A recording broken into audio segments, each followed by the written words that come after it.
Today's video is sponsored by Artlist. Hey guys, Flo from Off to Lens here. So first of all, thank you so much for the amazing feedback on Elements of Iceland. It really means a lot to me. And what I want to do today is talk about the whole project and especially the sound design part of it. I've had a lot of questions and comments about the sound design, which I hope is a good thing. So I thought I'd make a dedicated video on it. As you know, this was a collaboration with Artlist, so I'm going to talk about how the project came about and how I shot everything around sound. If you haven't watched the video, I suggest to do it now. It's about 6 minutes and come back to this. And don't forget to subscribe to see more videos like this one, and let's get into it.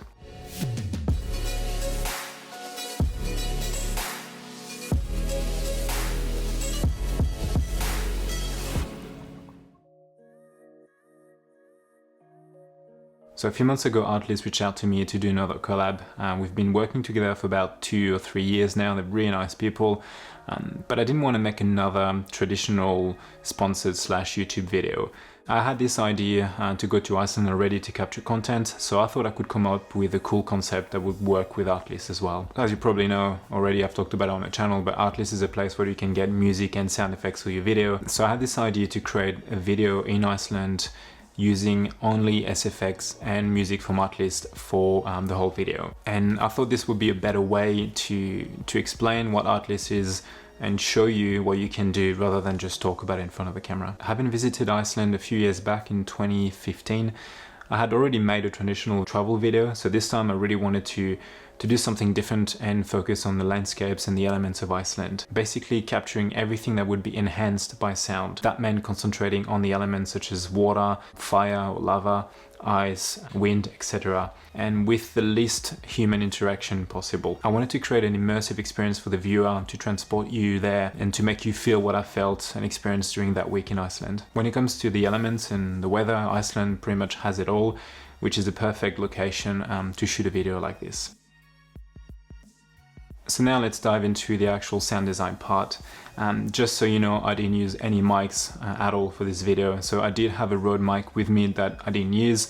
And I didn't even use the sound on the camera. I had maybe like some scratch audio, but never listened to it, never used it. I only had the BMPCC 6K Pro and the lens, and that's about it. All the sound that you hear is from the SFX library on Artlist and the musics as well. I already had an idea what I wanted to capture before I left. I had a list with me on my phone that had like a water, top-down river, wind, ocean waves, slow motion, ice, that kind of stuff. So I knew what I wanted to capture in order to make this work. It was actually quite hard sometimes not to shoot the scenery or other like traditional location in Iceland because I was there for that specific reason and I didn't have the time to make this happen. So I had about 6 days there, and if you've been to Iceland, you know that long distances take a while. Sometimes I would drive just like 3 or 4 hours just to get one shot of a specific waterfall or a specific ocean part. So waterfalls and windy locations in Iceland is pretty easy. That's pretty standard. Everywhere there's waterfalls, everywhere it's windy, so that works pretty well.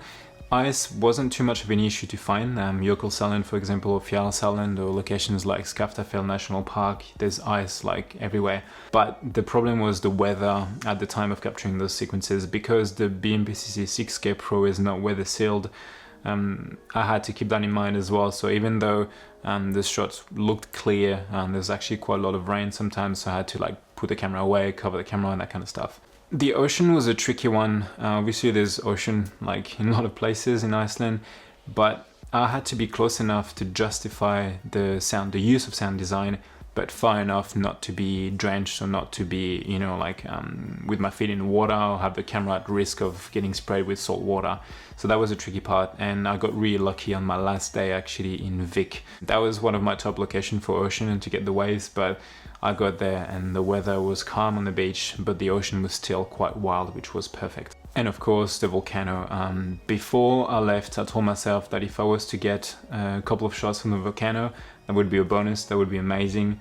Obviously it's not something that you can predict, it's not something that is regular, that has a schedule. And when I got there, the volcano was actually sleeping, had been sleeping for like I think 4 or 5 days. So I was quite disappointed, of course, because I had all these shots in my mind, but a couple of days after it erupted, and as you probably saw in the video, I managed to get some decent footage. I won't go too much into details about shooting in a volcano. I might actually do a separate video for this because I've had so many questions about using the pocket there, using the drone. So I'll probably keep that for either for the cinematography breakdown or do a separate video on shooting there. I kept a safe distance, obviously, because it's quite dangerous, but I wanted to be close enough in order to, again, justify the sound design use of those shots of the lava, because if you're too far, it doesn't feel right. But obviously I had to be mindful of the risks, and yeah, kept a safe distance, but still managed with the zoom lens to get some pretty cool close-ups of the lava. Before I left, I already knew that if I was to get some shots of the volcano, that would probably be the intro. I love doing intros in my videos, I'm pretty sure you've noticed that. But I had those intro shots in my head of the top-down lava shots and certain like angles and the mood of it that I wanted. So I was very, very pleased, and I got that the last night, just hours before I had to fly back to France. So very, very lucky, but yeah, I'm super happy with it. Before I left, I also had a few sound design bits that I had from Artlist of like volcanic eruptions, earthquakes, rumbling, and I knew that like if I got the right footage, they could work really well because they were like amazing quality, and I was really hoping that I could get matching footage.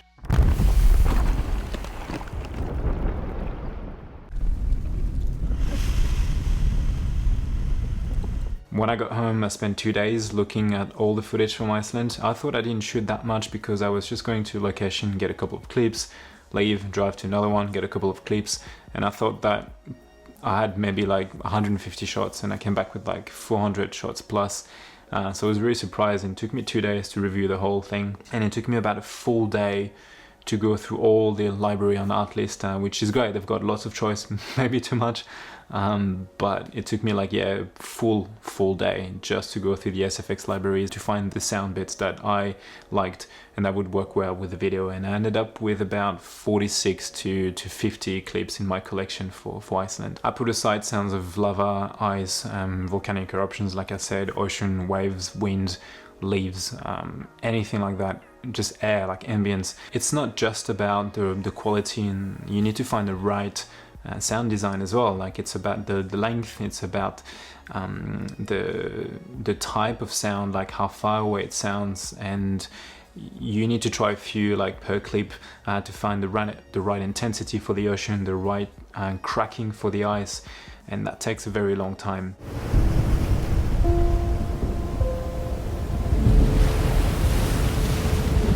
I kept trying different sounds for different clips and was marking my favorites into Final Cut. So I was just dumping all of them in Final Cut, putting a few under each clips and see which one would fit. And you also have to be mindful of the previous clip that you use and the next one, just so you have a constant mixing, something that sounds like even and from the same person, if you will. Sometimes I would use just one sound, like for the ocean. I think at some point I used just one, for example, same as a waterfall, but sometimes I need to layer things. And for example, like the volcano, I think at some point I had like 4 or 5 sounds on top of each other. I had to add like a rumbling and impact sound that you might not hear, but they're there and they really help.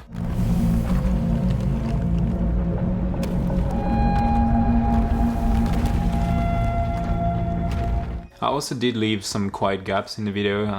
I think that I needed to let the footage breathe a bit, because obviously it's a video about sound designs and you want to be like immersed in this, but sometimes you also want to focus on visuals, because obviously I'm a filmmaker, so I care a lot about the visual aspect of the video, and I wanted to get good compositions. And sometimes I feel like it's the editing, it's the pace. I feel like leaving a few gaps of just complete silence really accentuate how beautiful the location is.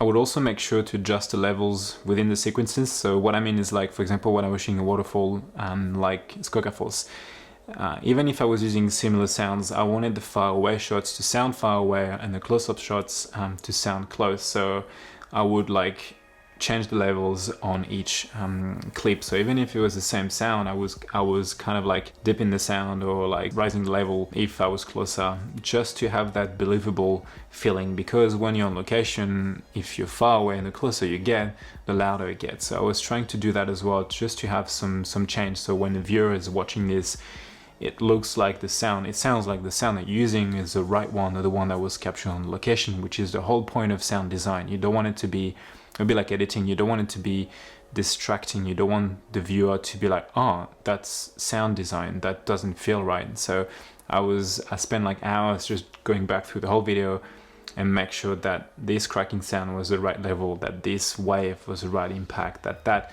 waterfall distance, if I'm 100 meters away, it sounds like I'm 100 meters away and not like 2 feet. I don't know why I changed from feet to meters, but you get the thing. For the music, I had 2 favorites for the intro.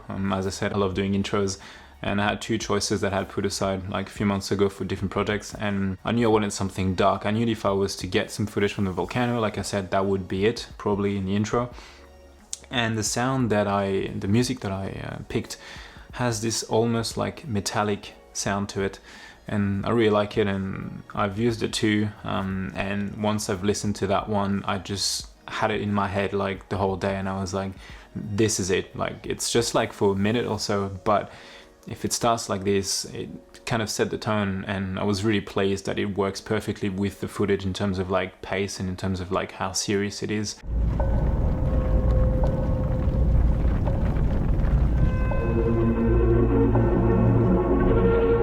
The main track is also one that I had aside for months. It's the same artist that I use for my cinematography reel, and I had the 2 tracks, I think, and I wasn't sure which one to use, so I've used one for the reel and kept one aside. And I wasn't sure it would work for Iceland. I had put it into the Icelandic collection that I had made before the trip, just in case. But once I started like editing the footage and putting the track, and it worked really well. And most of the time I use ambient tracks, but I feel like sometimes when you do visuals only, like a travel video, it helps having some sort of like vocals, and I feel like this music was perfect in terms of like it was present enough because it had vocals and a cool music, almost ambient undertone, but enough to stand on its own as a cool track, but also wouldn't overpower or take over the footage, if you will. Meet me with a dog.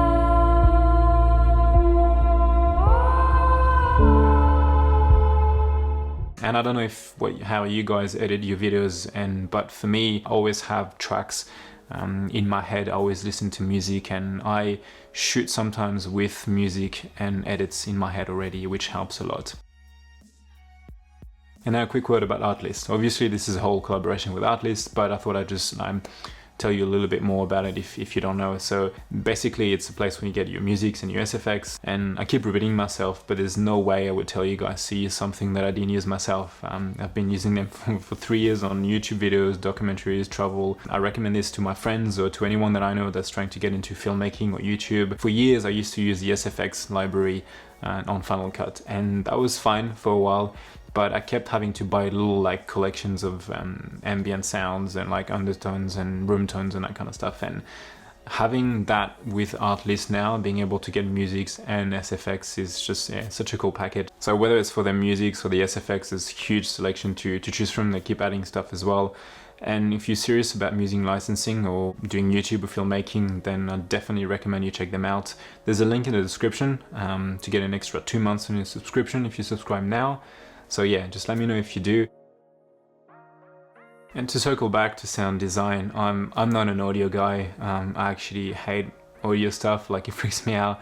And knowing that I can rely on good quality sound effects makes my life a lot easier, especially on location. As a solo shooter, I can't always bring like mics and batteries and all the gear that I need to create like good quality audio, or hire someone that would capture it for me. On a trip like Iceland, for example, I didn't have a lot of time between the driving and the planning, I didn't have a lot of time to capture content. So anything that can help me shoot quicker is great. Hopefully this can show you what can be achieved with using like good quality sound design. I was there by myself and I didn't have to worry about like the audio gear. I could just grab my camera and the lens and the kit that I had and just go out there, shoot. Didn't have to check the levels, didn't have to check if I was clipping the audio.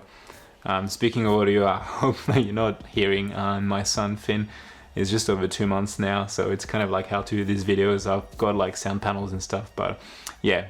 Of course, shooting good visuals is important. As a cinematographer, I try to do my best, but I really wanted to show you guys what was possible when you have like a good library and good selection of sound effects and you shoot for that. I feel like it can really elevate your content and the experience for the viewer.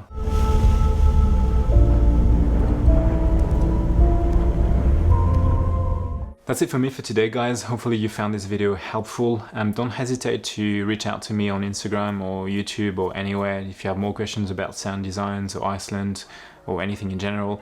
I'm actually working on a cinematography breakdown of the Iceland video. I will talk about how I shot certain locations and what happened on the day, the gear that I use and all that kind of stuff, so be sure to stay tuned. And again, don't forget to use the link in the description to get an extra 2 months when you subscribe to Artlist for their music or SFX. As always, thanks for watching and I'll see you in the next one. Bye.